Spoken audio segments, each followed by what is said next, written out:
На фейсе, слушай, каждый второй как будто бог, отец. Неймар есть. Чего? Да. И он говорил, что волнение – это знак твоего организма о том, что ты подходишь к этому серьезно, а не на фане. Знаешь, когда вот этот поток ты выиграл с командой, ты ее ценишь больше всего в этот момент, потому что ты с этими людьми прошел через все.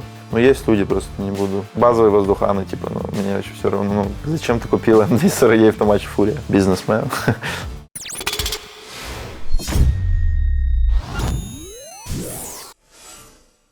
Всем привет, с вами Илья Перфекто. Сегодня я отвечу на 50 вопросов про себя и про КС. В какую игру ты зашел впервые в жизни? Это была Lineage 2. Мы с братом играли. Точнее, он играл, а я просто рядом бегал иногда. Наверное, это первая была игра. Потом что-то в этом вроде было Варик 3, еще Warcraft. Мне не особо нравилось. Мне просто нравилось смотреть, как брат играет, поэтому я начал играть. Потом я увидел там Warcraft, Dota, CS и перешел туда как-то, не знаю. Сколько у тебя часов во всех версиях CS? Так, ну если у меня сейчас в CS, Go CS 2-15 тысяч, ну, пусть будет 1000. Не, ну вообще 15, наверное, по стиму, нет, скажу. Остальное это фейк. Потому что играешь кроме КС. Ну, вообще редко провожу время помимо КС во что-то. Может быть, там Pummel Party с друзьями могу пошпилить. Фифу иногда, очень редко. Проходили Takes Two тоже. Но редко. Обычно просто фильмы какие-нибудь, сериалы смотрим. Вот так часто обычно лучше погулять куда-то едем или еще. Какой у тебя был первый никнейм? Вот у меня Steam TNM Perfect. Не знаю, что, с чем это связано. Я помню, просто на серве кого-то увидел, поменял никнейм, так получилось все. С кем из комьюнити ты больше всего общаешься вне работы? Слушай, ну, наверное, у меня всегда такое было, что и я общался в основном с командой. И просто у меня есть IRL-друзья, которые не связаны с КС. Наверное, проще так ответить. То есть у меня нет того, с кем я общаюсь из другой команды, типа, больше, чем со своей командой. Никогда такого не было. В Омске у меня были лучшие друзья, но, к сожалению, ну, они остались, очевидно, ничего не произошло, но когда ты совершенно другой жизнью живешь, уже сложно поддерживать то супер общение, которое было раньше, поэтому в Москве у меня, появились друзья, которые больше времени проводишь просто потому, что они в Москве. Какой момент корпоративной истории без твоего участия самый запоминающийся? Ну, наверное, если вот из такого, как Гамбит выиграли мажор, потому что я поспорил с другом, что они не выиграют, и победил Сеналс. Ну, не прям, под троечку, то есть в хлам. Поэтому, наверное, он. Как часто ты менял позиции в карьере? Слушай, это вообще интересная история, потому что я раньше играл с АВП, потом у меня были проблемы с опорником в моей команде. Я сказал, давай я постою, ты фигово стоишь. Вот до сих пор так я стал опорником. Все. Но ты в Cloud9 возвращался? Это вынужденно, не по моему желанию. Как, там было смежно. Наверное, я тоже проявлял инициативу, потому что думал, что будет окей, но это полная фигня на самом деле. Возможно, я бы хотел играть на других позициях, но я понимаю, что я могу дать, наверное, больше импакта на Б-опорнике. Ну, ты как будто один из самых закрепившихся за своей позицией игроков. Думаю, да, это со времен Нави, со времен всего этого, думаю, да. Как переживаешь поражение, празднуешь победы? Ну, поражения разные бывают, на самом деле. То есть, наверное, бывают по делу, правда, когда ты все сделал, но команда просто сильнее тебя, тогда ты просто понимаешь, что, правильно бы сказать, зачастую тяжело, но главное, что от этого выношу. Бывает, то есть я просто расстроен и не могу об этом думать, бывает, я понимаю, что мы сделали все, и понимаю, что я мог бы сделать больше. То есть, а победы, слушай, по-разному, да. То есть, если это крупный чем, мажор, то, конечно, это был эйфория, вообще, вечеринка была у Гитра, это было прикольно. Но в целом, посидеть с командой, также, знаешь, когда вот этот поток ты выиграл с командой, ты ее ценишь больше всего в этот момент, потому что ты с этими людьми прошел через все, поэтому праздновать нужно с командой, и, в принципе, так всегда и было. А что, по-твоему, больше сближает команду, поражение или победа? Слушай, тоже, это такой, вопрос, который можно разбирать, потому что есть поражения, с которыми ты с командой вышел, вместе, а есть поражения, когда ты вышел, и все друг друга обосабливаются, кто-то на кого-то обижен. Победы просто обычно ты не разбираешь саму игру после победы. То есть победа есть победа, ты не особо думаешь о том, каким ты способом ее достиг. То есть, если брать про пользу, всегда говорят, что поражение это больше пользы приносит, чем победа. Твой лучший хайлайт на просцене? Мой любимый, наверное, мне несколько назову. Вот там на длине против Виталити, я с угла 4 зажал. Прикольно было, потому что матч был такой важный.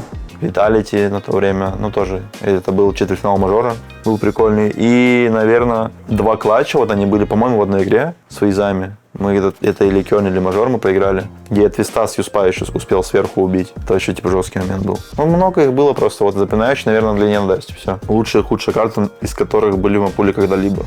Вертига и... Что было такого, что нету? Бля, сложно. Я только Vertigo назову, на самом деле. Остальное у меня все норм. Как ты справляешься со страхом и волнением, есть ли какая-то конкретная методика? Да нет, волнение очень часто присутствует, потому что у нас был спортивный психолог в прошлой команде, позапрошлой, и он говорил, что волнение – это знак твоего организма о том, что это для тебя что-то значит. Это значит, ну, ты подходишь к этому серьезно, а не на фане. Когда я начинаю играть, то это все пропадает. Ты фокусируешься на игре, фокусируешься на общении и входишь в поток, поэтому только до игры оно бывает. Какой самый бесячий вопрос тебе задавали на интервью? Как ты выигрываешь в клатч? Вот, наверное, самый бесячий вопрос. Не то, чтобы мне сложно было рассказать, но просто это как-то... АД, ЛКМ. Типа, да, такое условно. Помню самую ужасную игру на лане. Это Прям было, окей, я знаю, это было против высосало. Фурии на мажоре. Зал был против нас, в нас плевали, в нас бразильцы кричали, ты на карте ничего не слышал, ты как будто без наушников играл. Самая худшая, наверное, была. Какими тремя качествами должен обладать идеальный тиммейт? Выдержка, ЖБ, терпение, ну да, во всем, причем и внутри игры, и за пределами, чтобы не, ну то есть каждый там ошибается, у каждого бывает, ты должен это принимать и как бы не сгорать и пытаться хорошо объяснить. Второе – это внимательность, но внимательность, то есть слушать, ну не знаю, как сказать, чтобы ты всегда слышал тиммейта, всегда обращал внимание на то, что ему там некомфортно, что он может сказать. То есть внимательность вот в общем контексте. И третье, ну, усердие, чтобы всегда хотелось работать, всегда хотелось быть лучше. Что бы ты изменил в КС, если бы была возможность? Ну вот с тикрейтами вот это вот не регает меня, типа, ну это вообще заебывает в хлам. Поэтому, наверное, вот вернул бы, может, 128-й тик. Хотя я тоже смотрел супер там много обзоров, которые говорят, что все-таки сейчас больше тиков, чем было, но просто CSGO ощущалось более стабильной. Поэтому я бы вернул этот тик. Что бы ты из прошлых версий КС вернул? Бля, щит просто по приколу. Мне кажется, это было прикольно. Пистик, и просто все за ним идут. Не знаю, может быть, знаешь, Assault я бы карту вернул с камерами. Мне так она нравилась здесь. Просто, ну, почему нет, прикинь, увидеть, типа, на мажоре игру, где кто-то стоит, Апик стоит за камерами, и все там бегают. Ну, прикольно как будто. Если бы ты выпускал мерч, то какой? Мне всегда нравилось делать что-то супер качественно. Если бы, условно, я захотел бы выпускать футболки, это не базовое, там, знаешь, наклейку бахнуть, там, в любой копирке и все. Я бы делал какой-нибудь там супер прикольный материал, супер прикольная идея какой-нибудь. Ну, то есть надо все продумывать, но я не хотел бы делать просто как у всех. Ну, то есть это была бы одежда, про мерч же не только одежда. Ну мерч это типа и наушники, и... Ну, вообще все. Тогда периферию, наверное, потому что всю жизнь, типа, ты когда на чем-то играешь, все время находишь какие-то ошибки, хочешь сделать что-то идеальное, типа супер крутой ковер или супер крутую мышку. Наверное, тогда, если мы берем это, то девайс. Так, зачем ты купил M240 в матче Фурия? Это очень смешная история, потому что в тот день, что-то в Твиттере мы сидели, Саня там Simple мне сказал, такая тема есть, ну, то есть показал, я что-то поугарал, потом зашел опять, сам в новости это еще где-то увидел, и мы что-то там выиграли без шансов на Мираже. 12-3 что-то. Как у меня 16 тысяч, я просто, знаешь, то есть не было такого, что я это вспомнил и купил, это было то, что что-то я просто так Промелькнул. купил. Да, просто, типа, знаешь, на подсознание то, что я весь день об этом думал, я купил, потом что-то все начали угорать, я понимаю, бля, это так, типа, ну, произошло. Никакого, типа, умысла там, это не мой Кент, никто такого не было. Как ты отреагировал, когда он все-таки отказался бить татуировку? Он до сих пор не набил татуировку. Да это же базовые воздуханы, типа, ну, мне вообще все равно. Ну, я не ради этой татуировки делал, типа, я же говорю, это просто было на подсознании, поэтому вообще все равно. Я даже не волновался об этом. Лучший опорник за всю историю КС?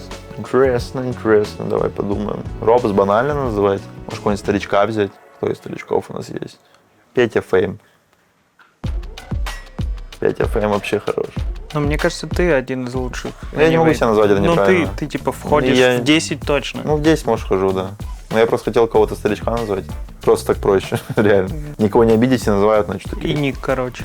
Ну, тоже верно. Играть на лан-турнирах лучше с кабинками или без? Если ты в Бразилии, то с. Если без, то... Ну, реально, то есть, если это не мешает игровому процессу, то, в принципе, без кабинок прикольно, потому что это какой-то вайб. Если это в хлам мешает процессу, как было в Бразилии, где, ну, ты просто ничего не слышишь, ты не можешь зайти в спину, потому что все закричат, что ты в спине у бразильцев. Типа, ну, думаю, именно в игровом процессе так. Ну, сейчас вот на Астане в последний раз я видел, они отключали X-Ray специально, чтобы, ну, для зрителей. Ну да, но, я говорю, в Бразилии просто все кричали, эти барабаны, там, просто тебя, ну, мозг выносило. То есть, если X-Ray включать, то да, ну, это решит одну из проблем, и гораздо больше. Топ-3 будущих тир-1 звезды КС. Ну, Ваня, я их назову.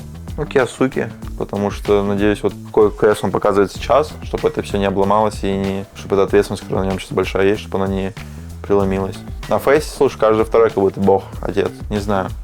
Пусть в комментариях напишут, кто будет третьим. Сколько вы подстригся на вас? Слушай, не знаю. Сколько предложишь? Ну, не знаю, за $1 000 000 рублей. Нет. За $500 000. 50 миллионов? Ну. Да. Ну, не знаю, типа, как будто я не так привязан к волосам, чтобы 50 мультов — это просто квартира, условно, лично. Samsung.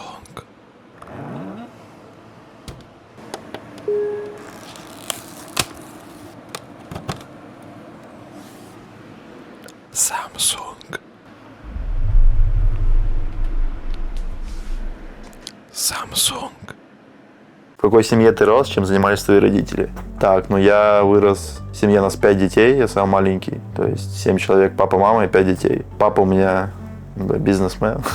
Да, много чего было, я не буду в подробности вдаваться. Мама просто у нас, домохозяйка, можно так сказать. У кого первого появился комп? Комп по наследству передавался? Ну, у нас был общий на всех. Там, если мне вдруг убивался шанс, что все куда-то ушли, то я мог поиграть. Вот именно полноценно, чтобы я уже сидел, и братья типа не... Слушай, это поздно было, лет, наверное, в 14 только. До этого я просто по часу в день играл.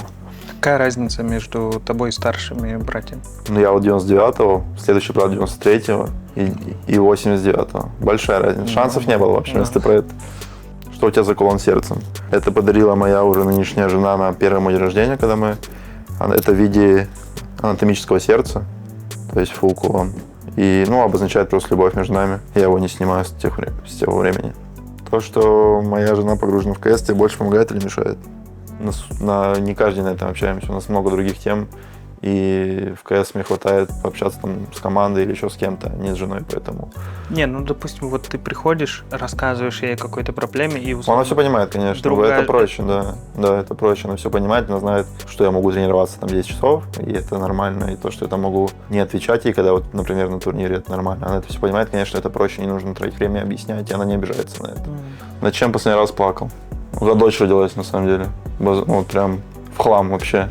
Инста-бах, и все. Не знаю, для меня вот супер трогательно было, хотя я не ожидал, что так будет. Хотя ожидал, но все равно. Если дочь захочет киберспорт, ты будешь за или против? Я, наверное, не вправе запрещать что-то там своему ребенку, если он захочет. Но подвигать туда я точно не буду. Я бы не хотел, но и запрещать я не могу. Такой мир, что столько возможностей, столько... Знаешь, там даже в мое время, когда я начинал, очевидно, родители были против, потому что это неизвестно. Я понимаю, что что-то может, вдруг у него получится. Я просто буду помогать все, о чем она захочет, но, говорю, подвигать ее точно туда не буду, я не хочу. Какую самую большую покупку сделал с призовых? Машину родителям подарил, просто купил. Я это нигде не афишировал особо. Это было в 22 году, наверное. Со стикеры пришли, я просто, там еще даже добавил и купил вот им, даже могу сказать, какую, Volkswagen Talagon. Семейная, типа. Да, папа обожает Volkswagen, и в детстве, знаешь, такая тема была, что я обещал как будто им подарить машину, и такую тоже детскую мечту воплотил. И родителям супер приятно было. Какую суперспособность ты бы выбрал? Телепорт, ЖБ, телепорт просто. Если бы его можно было использовать, типа, раз в месяц. Раз в месяц? Да. И потом обновляется там спустя месяц. Куда бы ты его использовал? Слушай, вот у меня не так много хватает времени, наверное, к родителям слетать. Наверное, раз в месяц просто я бы радовал родителей. Ты пошелся к родителям. Наверное, данную секунду. Возможно, если постоянно на турнирах сейчас, когда не будет времени, возможно, к жене. К родителям, наверное, точно, потому что сейчас вообще нет возможности летать. Самое странное название позиции на карте, которую вы юзаете в команде. Абдурозик есть позиция. Абдурозик это пиздец. Салах есть. На Анубисе, на Зиге. В коне. Не в коне, как на воду выходить за теру. Лоб. Это такое. Салах, Абдурозик, наверное, топ-1. Кто главный трэш-токер в КС? Апекс, наверное, трэш-токер, да? Бумыча назовем. Когда стрим? Вообще я раз в год запускаю, поэтому мне еще... Или я в прошлом не запускал. Полгода есть, когда я не запущу. Я раз в год запускаю, правда, кажется. Ты умеешь пользоваться перфоратором? Да. Я делал ремонт на даче у родителей, помню. Было дело. Если бы не КС, медика, то чем бы ты занимался? Не знаю, может, с папой бы бизнесом каким-то там. Не знаю, еще мне рыбалка супер нравится. Это так, хобби. Я бы не хотел ей заниматься. Потому что когда ты чем занимаешься много, это убивает твое сильное удовольствие, становится рутиной. Наверное, что-нибудь по бизнесу бы делал. Где у тебя дороже инвентарь? В удочках, спиннингах или в КС? КС без шансов. КС без шансов. Я в Омске там родителям тоже, папе очень много чего покупал. Там от палаток до эхолотов, но КС посильнее, конечно, будет. Как ты реагируешь на хейт-комьюнити? Раньше все равно было, но сейчас, типа, когда там прям, не знаю, там родных трогают и прочее, я, типа, в шоке. Ну, то в шоке, я просто понимаю, что это странно очень. Типа, и могут какую-то вообще полную херню высирать. Но в целом, насрать, если это мою семью не касается. То есть, если что в меня, то редко меня что-то задевает. Где бы ты мечтал жить, там меня все устраивает. Я хочу жить там, где моя семья, как бы, ну, со своей семьей. В принципе, неважно, знаешь, дом, то есть фраза «дом там, где тебя ждут», поэтому, в принципе, рядом со семьей я хотел бы жить. Пиши свой идеальный день. 100% рыбалка. Я еду с утра, просыпаюсь, еду на рыбалочку. Вообще расчил. Такая погода 21 градус примерно, 22. Ну ты с утра в 5 утра вот это. ЖБ вот вообще это, спокойно. да. На рыбалку это вообще, у меня нету такого, что я не просыпаюсь на рыбалку. Я такой табак, я на рыбалку всегда просыпаюсь. Не, ну просто, на самом деле, просто рыбалка для меня фулл перезагрузка организма, перезагрузка головы. Я не такой, типа, что обязательно нужно рыбу поймать. Просто приехать на место, знаешь, посидеть, посмотреть на эту воду, информационный детокс поймать, типа. Я там в Омск, когда летал к родителям, и с братом и с отцом едем куда-то вообще, где людей нету. И там чисто вот зарубимся с дикой природой, это самый кайф.